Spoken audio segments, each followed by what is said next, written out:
ꯑꯣꯛꯆꯔꯤ ꯑꯅꯧꯕ ꯑꯣꯏꯔꯒꯗꯤ ꯁꯕꯁꯀ꯭ꯔꯥꯏꯕ ꯇꯧꯕ ꯀꯥꯎꯕꯤꯒꯅꯣ ꯑꯗꯨꯒ ꯕꯦꯜ ꯅꯣꯇꯤꯐꯤꯀꯦꯁꯟꯁꯨ ꯅꯝꯕ ꯀꯥꯎꯕꯤꯒꯅꯣ ꯑꯗꯨꯒ ꯑꯩ ꯉꯁꯤꯒꯤ ꯕ꯭ꯂꯣꯒꯇꯁꯨ ꯇꯔꯥꯝꯅ ꯑꯣꯛꯆꯔꯤ ꯍꯧꯖꯤꯛꯁꯦ ꯅꯨꯡꯊꯤꯟꯅꯦ ꯄꯨꯡ 3:30ꯃꯨꯛ ꯇꯥꯔꯦꯕꯀꯣ ꯑꯩꯈꯣꯏ ꯏꯅꯝꯃ ꯊꯣꯛꯂꯛꯄꯅꯤꯅ ꯏꯅꯝꯃꯒ ꯏꯕꯥꯅꯤ ꯉꯁꯤꯗꯤ ꯑꯩ ꯈꯔ ꯉꯟꯅꯁꯨ ꯍꯜꯂꯛꯑꯦ ꯈꯪꯕ꯭ꯔꯥ ꯏꯔꯥꯡ ꯇꯧꯋꯦ ꯈꯣꯠꯂꯦꯅ ꯅꯣꯡꯃꯩ ꯀꯥꯞꯅꯕ ꯈꯣꯠꯅꯕ ꯈꯪꯗꯦ ꯇꯧꯕꯗꯒꯤ ꯄꯥꯈꯠꯇꯅ ꯑꯗꯨꯝ ꯂꯥꯛꯑꯦ ꯕꯁ ꯐꯪꯍꯧꯔꯣꯏꯗ꯭ꯔꯥꯗꯅ ꯀꯣꯟꯅ ꯑꯗꯨꯅ ꯏꯅꯝꯃꯒ ꯏꯕꯥꯅꯤ ꯍꯧꯖꯤꯛꯁꯦ ꯀꯣꯏ ꯆꯠꯀꯦ ꯇꯧꯕꯅꯦ ꯀꯣꯏꯊꯣꯛꯎꯒꯦ ꯉꯥꯛꯇꯪ ꯃꯄꯥꯟꯗ ꯁꯨꯝ ꯀꯣꯏꯊꯣꯛꯎꯕ ꯑꯩꯅ ꯍꯧꯖꯤꯛ ꯆꯠꯇꯣꯏ ꯃꯐꯝꯁꯦ ꯍꯣꯔꯦꯟ ꯌꯧꯔꯀꯥꯟꯗ ꯈꯪꯒꯅꯤ ꯃꯌꯥꯝꯅ ꯑꯩꯅ ꯌꯥꯝ ꯇꯣꯏꯅ ꯆꯠꯄ ꯃꯐꯝꯅꯤ ꯑꯗꯨꯗꯤ ꯆꯠꯂꯨꯈꯤꯒꯦ ꯕꯥꯏ ꯕꯥꯏ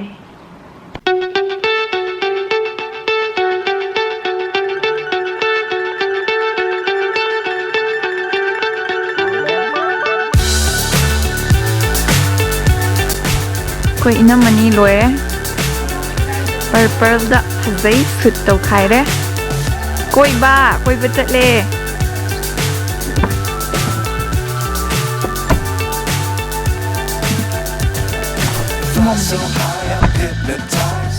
ꯁꯤ ꯉꯔꯥꯡꯒꯤ ꯏꯅꯝ ꯇꯣꯟꯅ ꯄꯤꯕ ꯕꯦꯒꯇꯨꯔꯥ ꯐꯖꯩ Chasing stars and holding you. I can't see the end, but we'll see it through.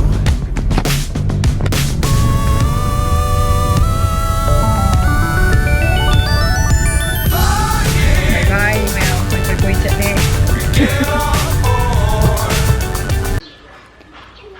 Alu sak singju kai khra lerakpani. Si mafam si myam khangbibra yingbiu. Akhoi se Puspa hoigi danne ngasai dai Miss Blogger lai hai. Yes, lakpire.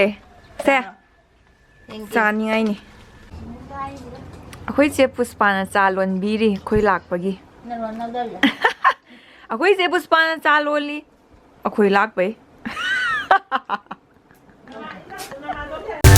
We're soaring on top of the world.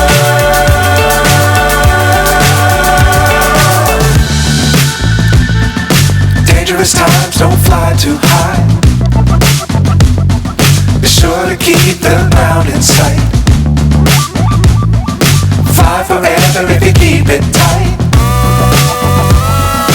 Love the world, but keep the sky on your mind. Flying, get on board. We're soaring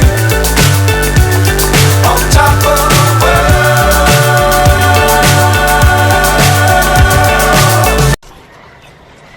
Ground apple awathabi haure. Hai, ni chai am tra. Charage mayam. Singju mangan kakchinggi alu sa kakching lakpio sabiyo mahau tangbiyo sina paknam sina thoiding suba haurni. Good morning mayam.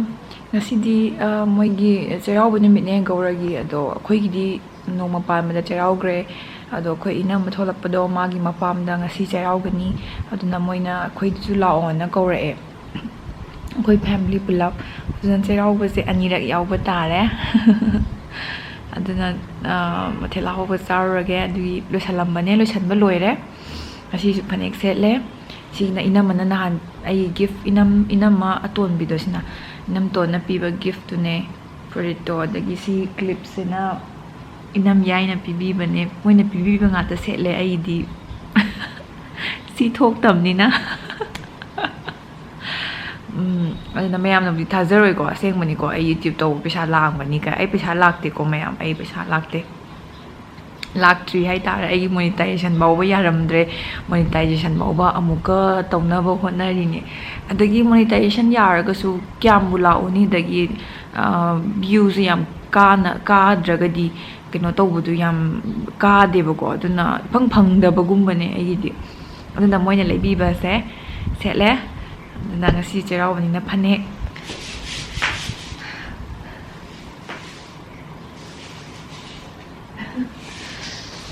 aina inamada sigi fruit siga chanagadaba machugi kaino phane am pibiyo na haiba inamana sigi hangampan machugi sipire ꯈꯪꯗꯦ ꯆꯨꯅꯕ ꯆꯨꯅꯗ꯭ꯔꯥ ꯈꯪꯗꯦ ꯁꯤꯁꯨ ꯃꯌꯥꯝꯅ ꯍꯥꯏꯕꯤꯔꯛꯑꯣ ꯑꯩꯒꯤꯗꯤ ꯃꯌꯥꯝꯅ ꯖꯠꯖ ꯇꯧꯕꯤꯒꯗꯕꯅꯦ ꯑꯗꯨꯒ ꯁꯅꯥꯁꯨ ꯉꯁꯤꯗꯤ ꯑꯩ ꯄꯔꯄꯜꯒꯤ ꯐ꯭ꯔꯨꯏꯠ ꯑꯣꯏꯕꯁꯤꯗ ꯄꯔꯄꯜ ꯁꯅꯥꯁꯤꯁꯨ ꯁꯤꯗꯣꯛꯑꯦ ꯉꯁꯤꯗꯤ ꯀꯩꯗꯧꯅꯤ ꯅꯠꯇ꯭ꯔꯥ ꯌꯨꯝꯗ ꯁꯨꯝ ꯊꯝꯖꯤꯜꯂꯒ ꯅꯍꯥꯟꯗꯩ ꯂꯩꯔꯛꯄꯗꯣ ꯑꯝꯇ ꯁꯤꯕꯒꯤ ꯇꯥꯟꯖꯥ ꯐꯪꯗꯕꯅꯦꯕ ꯉꯁꯤ ꯐꯪꯉꯦ ꯉꯁꯤꯗꯤ ꯈꯔ ꯃꯦꯀꯞꯁꯨ ꯇꯧꯔꯦ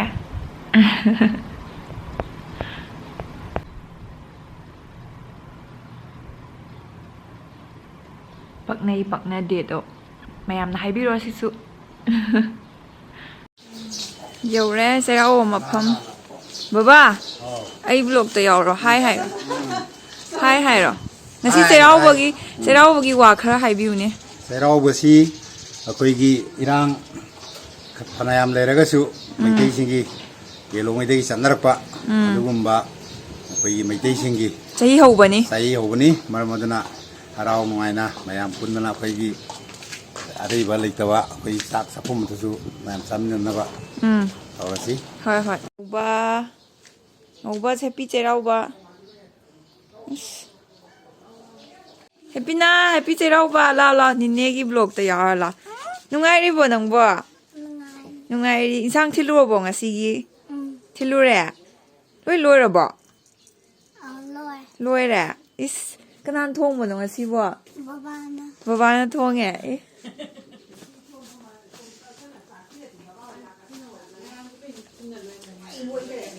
ꯑꯁ ꯔꯦꯗꯤꯗ ꯂꯩꯔꯝꯃꯦ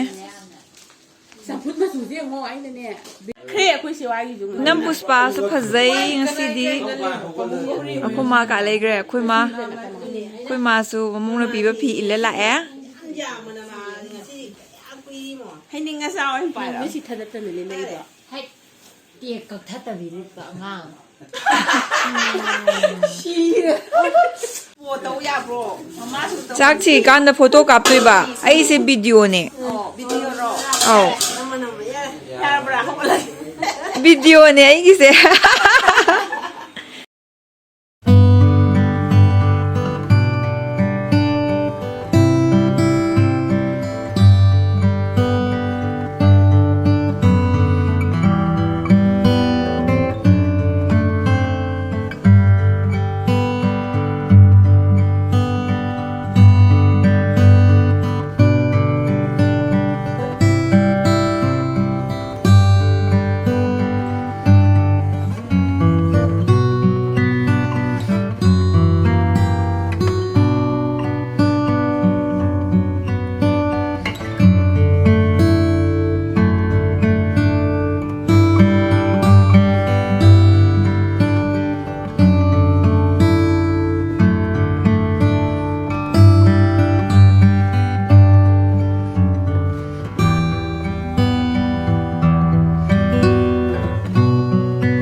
ꯁꯤꯅ ꯏꯟꯁꯥꯡ ꯃꯊꯦꯜ ꯃꯤꯅ ꯊꯤꯜꯂꯛꯄꯒꯤ ꯀꯌꯥ ꯍꯥꯏꯕ ꯁꯤꯁꯦ 13 ꯋꯥꯎ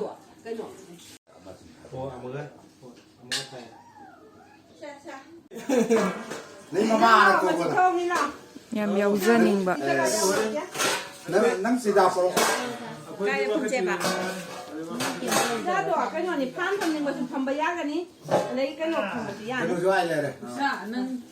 ꯑꯩꯅ ꯄꯥꯝꯕ ꯑꯈꯥ ꯉꯧꯕ ꯌꯥꯎꯔꯦ ꯃꯆꯨꯅꯦ ꯑꯄꯥꯝ ꯑꯄꯥꯝꯕ ꯑꯩꯒꯤ ꯆꯥꯛꯂꯨꯛꯅꯦ ꯍꯥꯎꯕ ꯃꯃꯥ ꯍꯣꯏꯅ ꯀꯥꯏ 이마 이마 ꯃꯈꯨꯠ ꯍꯥꯝꯃꯤ horo joy Cheiraoba chak men sao haurase horo se khar lao kaibang mapuni ye khurei yai phare